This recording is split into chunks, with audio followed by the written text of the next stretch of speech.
Technology can be expensive, especially for students.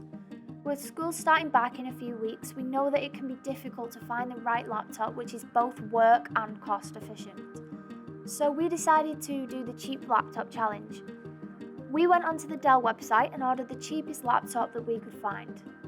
And the cheapest one that we found was the Dell Inspiron 15-3500 Celeron laptop, priced at £259.01 in the UK, which is super cheap and perfect for students.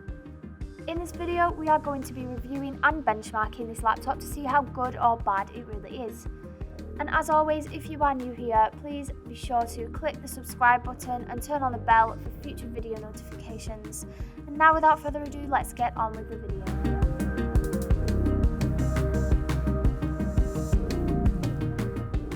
This laptop comes with an Intel Celeron processor, 2-core. This processor is good for small business and personal use, although it has less cache memory. It has an Intel shared graphics, 4GB DDR4 RAM, 128GB NVMe SSD, a 15.6-inch HD screen, and Wi-Fi and Bluetooth, meaning that it can only support one device at one time, and a 3-cell 42Wh battery.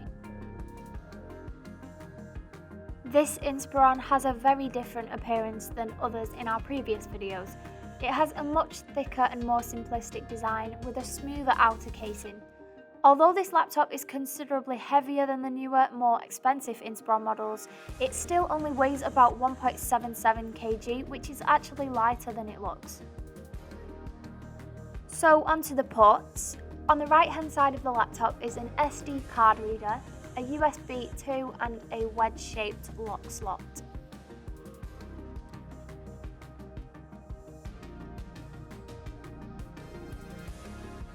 And on the left hand side is a power in port, a HDMI, an RJ45, 2 USB 3.2s and a headset jack. The keyboard has large pitch keys and a full-sized numeric keypad. Like most of the Dell laptops, the touchpad is not centrally located and is shifted slightly to the left. As you can see, the keyboard is pretty sturdy and doesn't flex too much. However, the screen seems to flex quite a lot, which isn't great, and it reflects the laptop's price. So this is the camera quality for this laptop. I actually thought it was going to be a lot worse than this. It's not that bad at all, especially for the price, which is great. On the back of the laptop, there is one reasonably small vent, which will more than likely mean that this laptop will get quite hot when in full performance.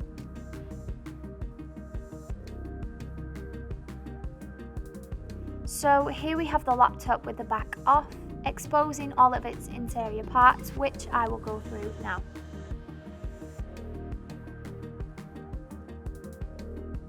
Here we have an empty slot with room for an additional SSD or hard disk to go. Over here, as you can see, there is only one slot for memory. Down here we have the battery, and here you can see that there is only one slot for an embedded SSD NVMe as well.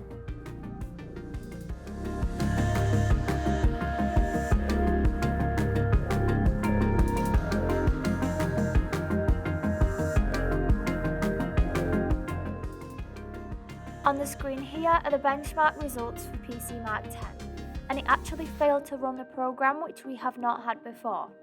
You can also see the other laptop comparisons on the screen here for this test.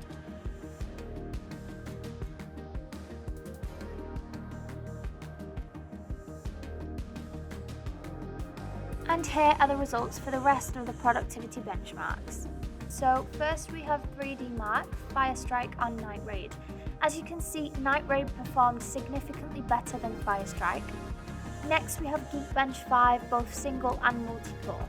Multi-core performed almost double of what single core performed. And lastly we have Cinebench, which also tests single and multi-core, and again multi-core outperformed single core, which was expected.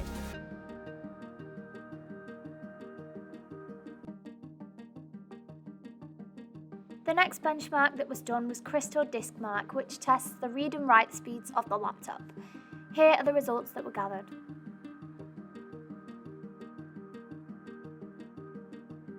So for charge times, it did take this laptop to charge from 0% to 100% around 2 hours, which is pretty average for a laptop.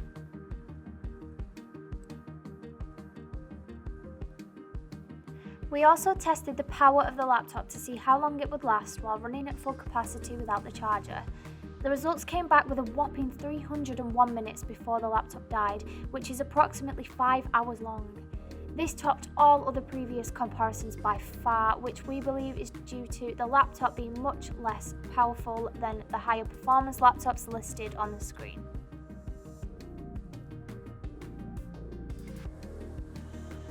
And lastly was the YouTube test, which is essentially where the laptop is left with a constant YouTube video playing without the charger lead to test how long it takes for the battery to go from 100% to 0%. And in this case, the laptop lasted 12 hours, which is a long time. You can also see the results from previous laptop tests on the screen here.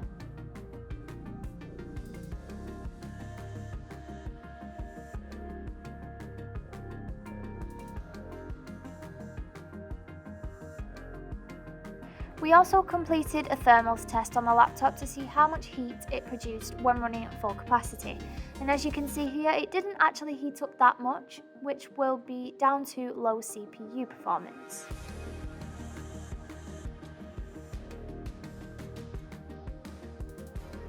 Okay, so overall thoughts on the Inspiron 3500. Contrasting for the Inspiron 5515, the casing on this laptop has a much thicker design, and in fact is almost identical to the Vostro 3000. In terms of resolution quality, the screen is only a 1366 by 768, which isn't even HD, so the quality wasn't very bright. The keyboard is as basic as you can get. It does the job, it has a smooth touch to it, although is not backlit or anything of the sort, which you wouldn't expect to see regarding the price anyway. Temperatures stayed quite cool and didn't heat up excessively. This was most likely due to the low CPU performance of the laptop.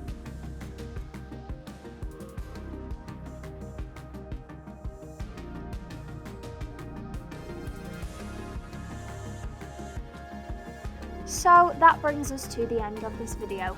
We hope you found this useful, and of course don't forget to like, subscribe and turn on the notification bell to be notified every time we post a video.